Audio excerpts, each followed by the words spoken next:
لا حول ولا قوة إلا بالله العلي العظيم. أعوذ بالله من الشيطان الرجيم. بسم الله الرحمن الرحيم. الحمد لأهله والصلاة على أهلها. أما بعد فقد قال سبحانه تبارك وتعالى في كتابه الكريم. بسم الله الرحمن الرحيم. قل ان صلاتي ونسكي ومحیاي ومماتي للہ رب العالمین. عزیزو، یہ 28 رجب المرجب کی یاد منانے کے لیے آپ حضرات جوق در جوق یہاں جمع ہوئے ہیں. یہ جلوس صرف رسم و رواج کے لیے آپ اس نہ منائیں، بلکہ آپ اس کو شریعت کا ایک جز سمجھیں. جو شریعت کا جز سمجھے گا تو سمجھے گا کہ اس میں رسول اللہ بھی آئے ہوں گے، اس میں فاطمہ زہرا صلوات اللہ علیہا بھی آئی ہوں گی، اس میں حسن مجتبیٰ بھی آئے ہوں گے، اس میں فاتح خیبر و خندق مولائے کائنات حضرت علی ابن ابی طالب علیہ الصلاۃ والسلام بھی تشریف لائے ہوں گے. عزیزو، جس آیے کریمہ کی تلاوت کا میں نے شرف حاصل کیا، صرف اور صرف رسول خدا اور ان کے نواسے امام حسین علیہ الصلاۃ والسلام کے لیے یہ آیت قصیدہ پڑھتی ہوئی نظر آ رہی ہے. بس آپ تھوڑی دیر سماعت فرمائیں، اور آپ کو ابھی کچھ دور کربلا تک سفر کرنا ہے، اس لیے اختصار کو میں ملحوظ رکھوں گا. عزیزو، پہلا فقرہ قل ان صلاتی، اے میرے پیغمبر آپ کہہ دیجئے کہ میری ساری کی ساری نمازیں للہ رب العالمین، اس اللہ کے لیے ہے جو عالمین کو رزق دیتا ہے. ونسکی، اور میری ساری عبادتیں اس اللہ کے لیے ہیں جو عالمین کو رزق دیتا ہے. ومماتی ومحیاي، اور میری حیات طیبہ اس کے لیے ہے جو عالمین کا پالنے والا ہے. ومماتی، اور یہ آنے والی موت بھی اس اللہ کے لیے ہے جو عالمین کو رزق دیتا ہے. عزیزو، جب پہلے ٹکڑے میں فرما دیا کہ قل ان صلاتی، اے میرے پیغمبر آپ کہہ دیجئے کہ میری ساری کی ساری نمازیں اس اللہ کے لیے ہے جو عالمین کو رزق دیتا ہے، تو بات ابھی سمجھ میں نہیں آئی. چلو ٹھیک ہے، کہہ دیا. ونسکی، عبادت کا بھی ٹکڑا بھی ملا دیا. ومحیاي، اور حیات طیبہ. چلیے، ہم کو نماز پر اعتبار آیا نبی کی، ہم کو عبادتوں پر نبی کی اعتبار آیا، ہم کو نبی کی حیات طیبہ پر اعتبار آیا، مگر یہ کہنے کی کیا ضرورت تھی ومماتی، اور یہ آنے والی موت بھی اس اللہ کے لیے ہے جو عالمین کو رزق دیتا ہے. وجہ صرف یہ ہے کہ ہاں، اتنی پاک ستھری زندگی، ایسی صاف اور شفاف لائف پیغمبر کی، اس میں کسی کو انگشت نمائی کا موقع نہیں ملے گا. نماز بڑی اچھی، اور خدا کے لیے اس میں کسی کو بھی انگشت نمائی کا موقع نہیں ملے گا، مگر ہو سکتا ہے وقت موت پیغمبر کوئی دیوانہ ذہن پیغمبر پر وار کرے. اس لیے آنے والی موت بھی اللہ ہی کے لیے ہے، کسی اور کے لیے نہیں ہے. اور عزیزو، ہم نے پڑھا بھی ہے اور آپ نے ذاکرین سے سنا بھی ہوگا کہ وقت موت پیغمبر ایک دیوانے نے کہا کہ اب حضور کا ذہن کام نہیں کر رہا ہے. عیاذاً باللہ خاکم بدہن. ابھی 13 رجب گزری، 13 رجب المرجب کو مولائے کائنات کی ولادت آپ نے محفلیں منائی ہوں گی. 16 رجب المرجب کا قصہ سنا ہوگا کہ جب نبی گئے ہیں تو علی نے دستہائے رسالت پر قرآن پڑھا. یہ علی قرآن نہیں پڑھ رہے تھے، ذہن رسالت کی آبرو بچا رہے تھے. جب بچہ خالی رونا جانتا ہے، مسکرانا بھی نہیں جانتا، میں بولتا ہوں تو قرآن بولتا ہوں. اور حسین ابن علی نے تو اور بڑا کارنامہ انجام دے دیا کہ سر نوکے نیزے طویل پر کوفے کے بھرے بازار میں اور جسم کربلا کے میدان میں بولا تو قرآن بولا، ہزیان نہ بولا.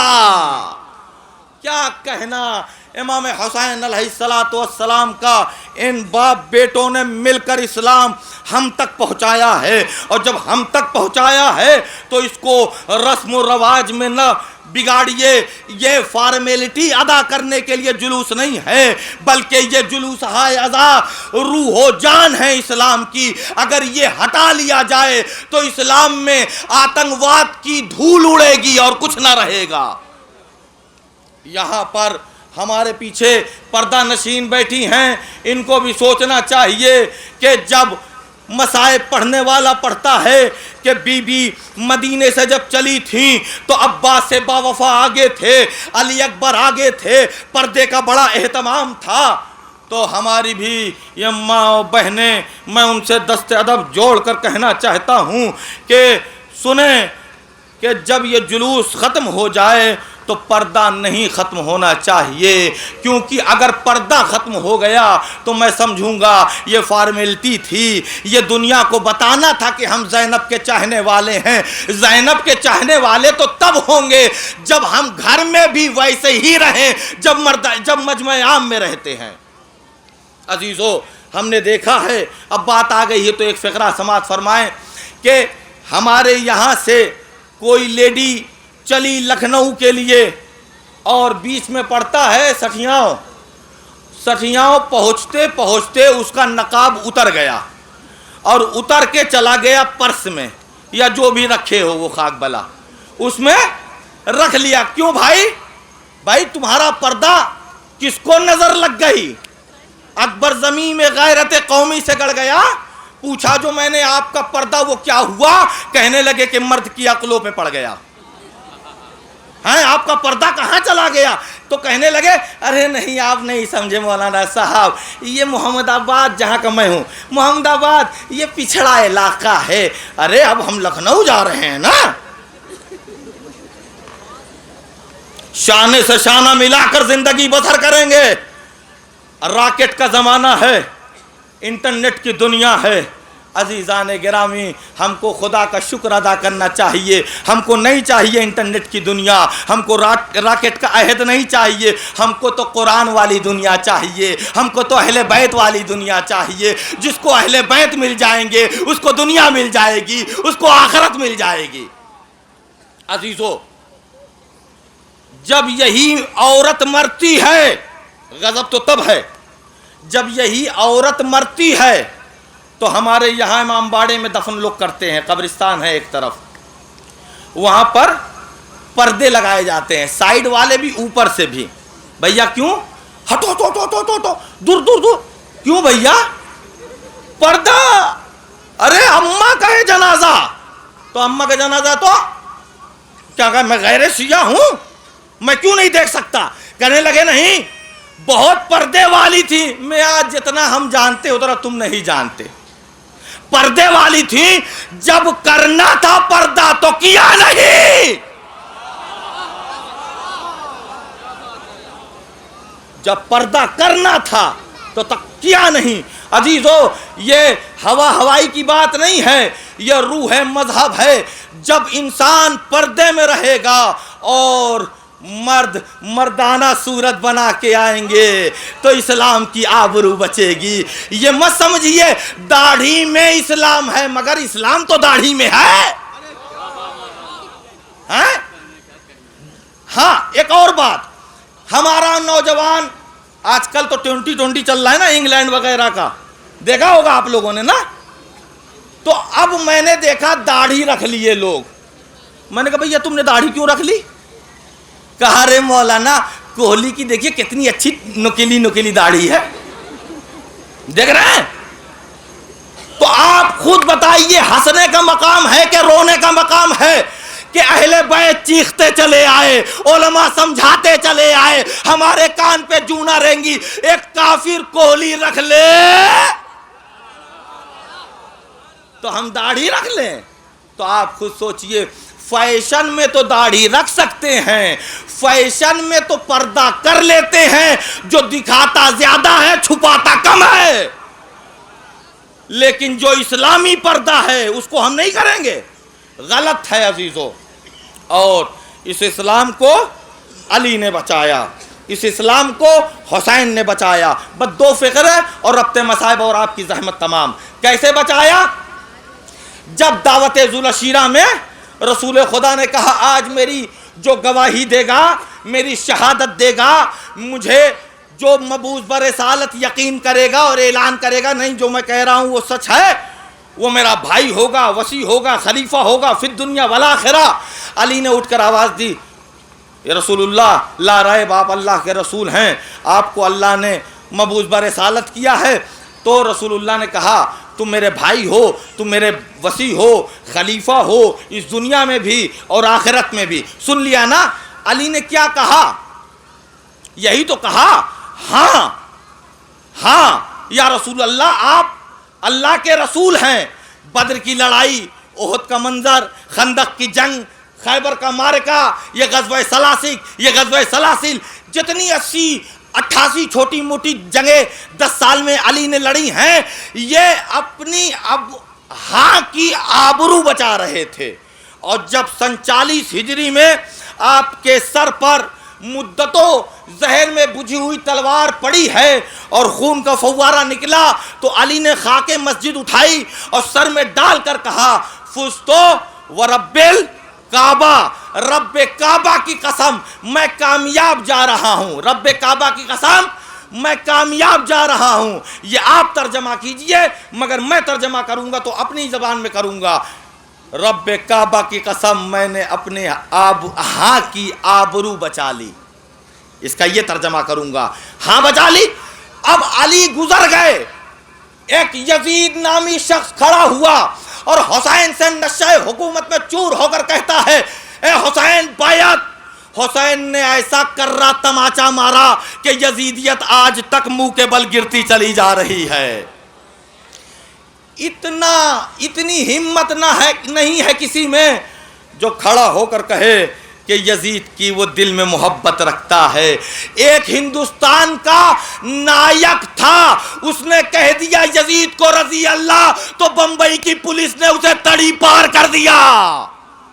تو یزید کو نہ ہندو سماج برداشت کرتا ہے، یزید کو نہ مسلمان سماج برداشت کرتا ہے۔ حسین نے کیا کہا؟ نہیں۔ تو نہیں جب کہہ دیا نا تو گھر لٹا دیا، مگر وہ نہیں ہاں میں تبدیل نہیں ہوئی۔ سن رہے ہیں؟ جب حسین نے نہیں کہا تو اپنا سوکھا گلا دے دیا، بچے کا تبسم دے دیا، حلقوم دے دیا، اکبر کا سینہ دے دیا، عباس کا بازو دے دیا، مگر نہیں ہاں میں تبدیل نہیں ہوئی ہے۔ اب دیکھیے میں شاعر تو نہیں ہوں، مگر 2 مصرے ہو گئے ہیں، سنیے کیسے ہیں۔ کیا علی نے کیا کہا؟ ہاں۔ تو باپ کی ہاں رہی نہیں ہوئی، مصرع ہوا کہ نہیں ہوا؟ باپ کی ہاں رہی نہیں ہوئی، حسین بیٹے کی نہیں رہی، ہاں نہیں ہوئی۔ عزیزو اب سنیں کیا ہے علامہ اقبال کا شعر، اسلام کے دامن میں ذرا اونچا سنتا ہوں، ہاں اسلام کے دامن میں بس اس کے سوا کیا ہے؟ ایک سجدہ ہے، ایک ضرب ید اللہ، الٹا مصرع نہ پڑھیے، ایک ضرب ید اللہ، ایک سجدہ شبیری۔ عزیزو اسلام کو کس نے بچایا؟ اسلام کو صرف 2 چیزوں نے بچایا، باپ کی ہاں نے، بیٹے کی نہیں نے۔ یہ دونوں باپ بیٹے اگر نہ ہوتے تو آج یہ اسلام نظر آ رہا ہے۔ یہ گلدستہ اذان پر جو اذان کا آوازہ سنائی دے رہا ہے، یہ جو مسجدوں سے مسجد چھلک رہی ہے نمازیوں سے، یہ گونگا قرآن قاریوں کی زبان میں بولتا ہوا نظر آ رہا ہے، یہ آج خانہ کعبہ کا طواف ہو رہا ہے، یہ کچھ نہ ہوتا اگر یہ باپ کی ہاں نہ ہوتی، بیٹے کی نہیں ہوتی۔ اور عزیزو اسی حسین ابن علی نے جب ولید کے دربار میں اپنے کو پہنچایا ہے تو ولید کے دربار میں کیا ہوا؟ ولید کے دربار میں یہی تو ہوا کہ ولید نے کہا کہ وہ مر گیا ہے 22 رجب کو، کہا اچھا؟ کہا اس کا بیٹا یزید اب تختہ حکومت پر بیٹھ گیا ہے اور وہ خلیفہ ہے، آپ سے بیعت طلب کر رہا ہے۔ حسین نے کہا یہ اندھیرا ہے، یہ آپسی گفتگو ہے، موقع ملے جب دربار سجانا پھر مجھے بلانا، پھر میں منطق اور فلسفیانہ جواب دوں گا۔ یہاں پہ کیا جواب دوں گا؟ یہ کہہ کر حسین نکل رہے تھے، مروان منحوس پہلو میں بیٹھا ہوا تھا۔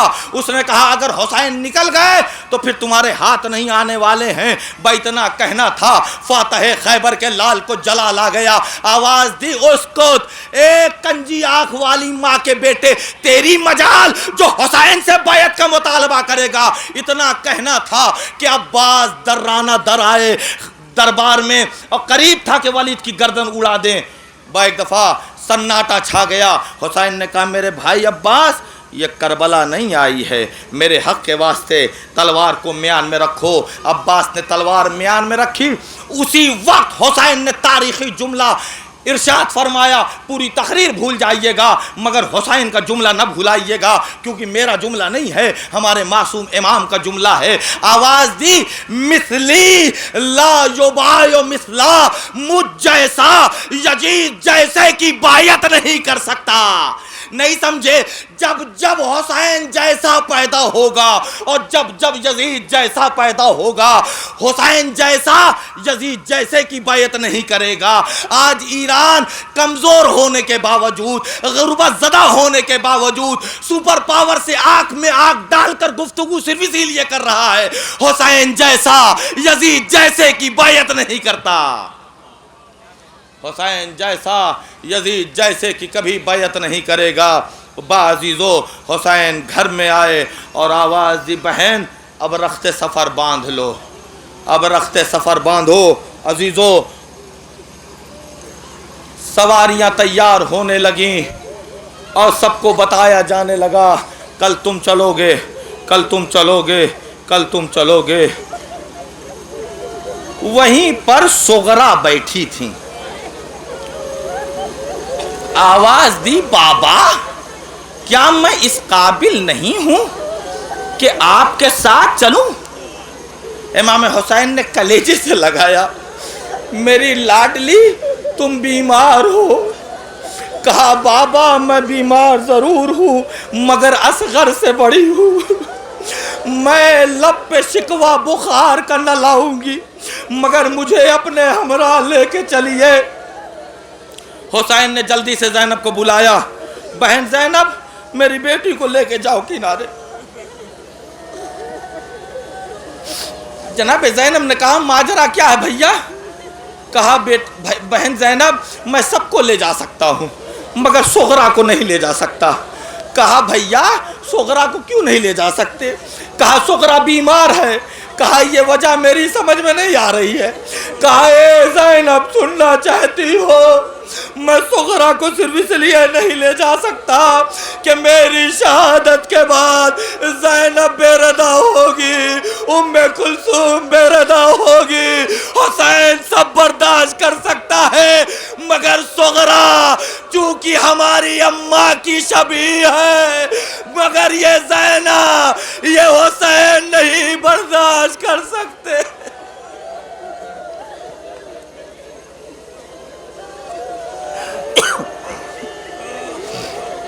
جزاکم ربکم خیر الجزا۔ خدا آپ کی آوازوں پہ اپنی رحمتیں نازل فرمائے، برکتیں نازل فرمائے۔ بار الہ جو آج آنکھیں رو رہی ہیں ان کو میدان محشر میں ہنسنے کی توفیق عنایت فرما۔ رونے والوں مصائب انشاءاللہ پڑھنے آیا ہوں، فضائل تو میں نے یوں ہی پڑھ دیا ہے۔ جس کا امام اپنا گھر چھوڑ رہا ہو اس جگہ پہ صرف مصائب پڑھے جاتے ہیں۔ آپ نے صبح سے آج تک ابھی تک خالی مصائب ہی تو سنا ہے، جو مصائب سنے گئے ہیں وہی مصائب پڑھوں گا، مگر میں جانتا ہوں میری زبان میں اگر تاثیر نہیں ہے مصائب میں تو تاثیر ہے۔ ارے کوئی آئے نہ آئے مگر زہرا ضرور آئی ہوگی، کمر خمیدہ ہاتھ میں رومال لے کے آئی ہوگی۔ اے رونے والوں، محرم کے بعد آج فرصت ملی رہی ہے. محرم لاک ڈاؤن میں گزر گیا, چہلم لاک ڈاؤن میں گزر گیا, ہم حسین پر ماتم نہ کر سکے, حسین پہ نہ رو سکے. آج موقع ملا ہے, جتنا چاہو پرسا دے لو.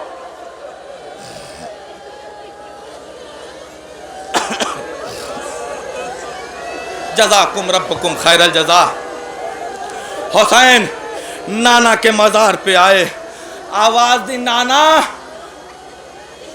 مجبور ہے حسین, نانا مجبور ہے حسین, آپ کے حسین کو مدینے میں رہنے نہیں دیا جا رہا ہے. نانا دین کے خاطر آپ کا یہ بیٹا حسین مدینہ چھوڑ رہا ہے. اٹھے, تعویذ قبر چھوڑی, بھیا کے قبر کے پاس آئے, آواز دی بھیا بچپن کا ساتھ تھا اب چھوٹ رہا ہے. بھیا بچپن کا ساتھ تھا اب چھوٹ رہا ہے. حسین جا رہا ہے, خدا حافظ یہ کہہ کر اٹھے. حسین اب زہرا کی قبر کے پاس جا رہے ہیں, مگر ابھی جب حسین نانا کی قبر پہ آئے تو لگ رہا تھا فاتح خیبر کا لال آ رہا ہے. جب حسین بھیا کی قبر کے پاس جا رہے تھے تو لگ رہا تھا خندق کا کوئی شہ سوار آ رہا ہے. مگر یہی حسین ماں کی قبر کے پاس آتے ہیں, جیسے ماں کی لہر دکھی, جیسے 6 ماہ کا بچہ کونیوں کے بل چل کے ماں کی تعویذ سے لپٹ گیا. اے اماں,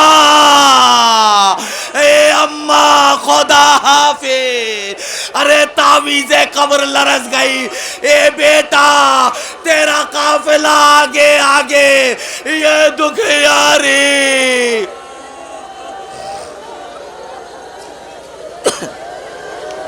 جزاکم ربکم خیر الجزا. عزیزوں مصائب انشاءاللہ بھی ہوں گے.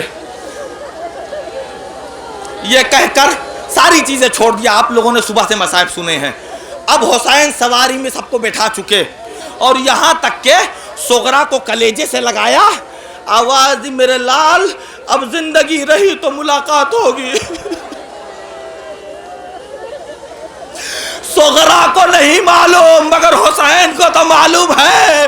ارے آپ باپ ہیں, آپ کسی بچی کے باپ تو ہوں گے نا.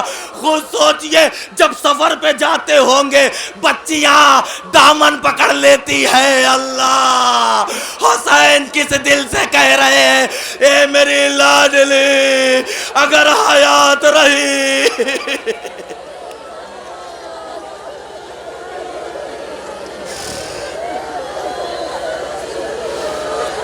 قافلہ آگے بڑھا.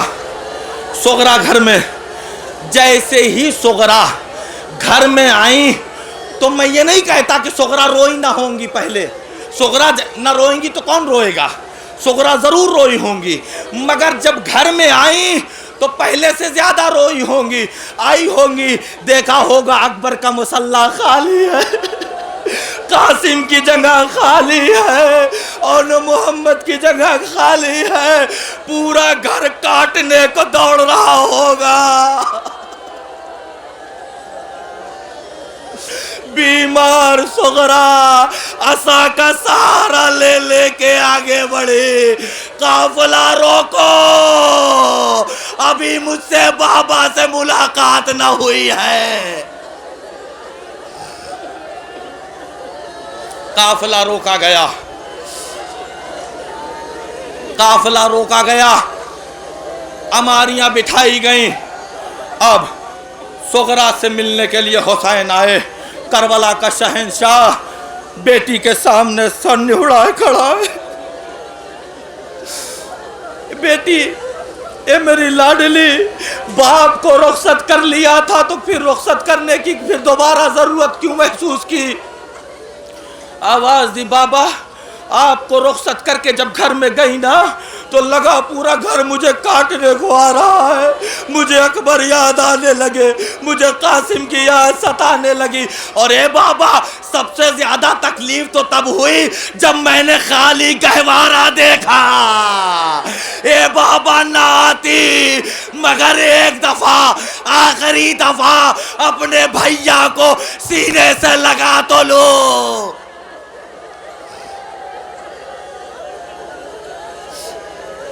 ہاں ہاں سغرا تم کو اجازت ہے. اب سغرا ایک ایک کی آغوش دیکھ رہی ہیں. ایک دفعہ دیکھا رباب کی چھاتی سے لپٹ کر اصغر سو رہے ہیں. ایک دفعہ سغرا آگے بڑھی, اپنے بھیا کے کان میں نہ جانے کیا کہا. اصغر نے بہن کا چہرہ دیکھا, ہمک کر بہن کی آغوش میں. اب جب اصغر بہن کی آغوش میں گئے, آپ کو معلوم ہے نا بہنیں بھائیوں کو کتنا چاہتی ہیں. ارے سغرا نے کبھی پیشانی چومی, کبھی لبوں کا بوسہ لیا, کبھی رخسار چومے, کبھی سینے سے لگایا. حسین نے کہا اے بیٹی بہت تاخیر ہو رہی ہے, بہت تاخیر ہو رہی ہے, تم جاؤ بھیا کو دے دو. آواز دی بابا ہم بھیا کو دے دیں گے ضرور, مگر میری ایک شرط ہے. کہا کیا شرط ہے؟ کہا بھیا خود سے جائے, میں اپنے سے نہ دینے والی. اب زینب آگے بڑھی, اے میرے بیٹے اصغر میری آغوش میں آ جا. بہن سے ہٹ کر پھوپھی کا چہرہ دیکھا, پھر بہن سے لپٹ گئے. ام کلثوم بڑھی, یہاں تک کہ ماں رباب آگے بڑھی, مگر اصغر کسی کی آغوش میں نہیں جا رہے ہیں. ارے قیامت آ گئی, کربلا کا شہنشاہ حسین آگے بڑھا. اے میرے لاڈلے کیا کربلا نہ چلو گے؟ اصغر نہیں سن رہے ہیں. بس ایک دفعہ جھک کر حسین نے اصغر کے کان میں نہ جانے کیا کہا کہ ایک دفعہ بہن کا چہرہ دیکھا, مسکرائے اور ہمک کے بابا کی آغوش میں. ارے بابا, اے مولا, آپ نے کیا کہہ دیا کہ اصغر آپ کی آغوش میں آ گئے؟ کہا میں نے کچھ نہیں کہا, اتنا کہا اے اصغر اگر تم نہ چلو گے تو محضر شہادت ادھورا ہو جائے گا. جزاکم ربکم خیر الجزا. آپ اتنا روئے, آپ اتنا روئے, جب چاہتا مصائب ختم کر دیتا. رونے والوں, جب خطیب آتا ہے تو چاہتا ہے مجلس پڑھیں تاکہ آپ کی آنکھوں سے آنسو نکلے, اسے بھی ثواب ملے. اور آپ کاہے کے لیے آئے ہیں؟ ماتم کریں اور آنسو نکلے تاکہ یہی بخشش کا سہارا بنے. رونے والوں, میں یہ مصائب نہ پڑھتا, لیکن جیسے ہی بجہر میں داخل ہوا تو میں نے عماریوں پہ نظر کی. آپ کی نظروں میں یہ عماری مدینے سے کربلا والی ہوگی نا, میری نظر میں معاف کیجئے گا, معاف کیجئے گا اس کجمج بیان کو, اس ناکندہ ذاکر کو معاف کیجئے گا. اے رونے والوں, میں نے گھوڑا بھی دیکھا, ہاتھی بھی دیکھا, بہت سے جانور دیکھے, مجھے کچھ سمجھ میں نہیں آیا, مگر خون حسین کی قسم کھا کے کہتا ہوں جب میں ننگی پیٹھ اٹھ دیکھ لیتا ہوں بے ساختہ مجھے کربلا یاد آ جاتی ہے. بٹھایا ننگی پیٹھ اٹھ کر سکینہ کو